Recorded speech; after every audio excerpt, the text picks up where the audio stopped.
حضرت انس بن مالک رضی اللہ تعالیٰ عنہ سے روایت ہے کہ نبی پاک علیہ الصلاۃ والسلام نے فرمایا کہ اپنے بھائی کی مدد کرو چاہے ظالم ہو یا مظلوم۔ تو ایک شخص نے عرض کیا کہ یا رسول اللہ صلی اللہ علیہ وآلہ وسلم، مظلوم کی مدد تو میں کروں گا لیکن ظالم کی مدد کیسے کروں؟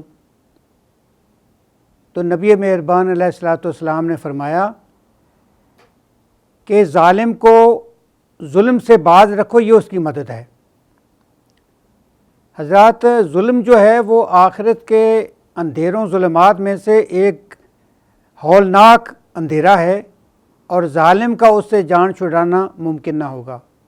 اللہ تعالی ہمیں ایسی صورتحال سے محفوظ فرمائے۔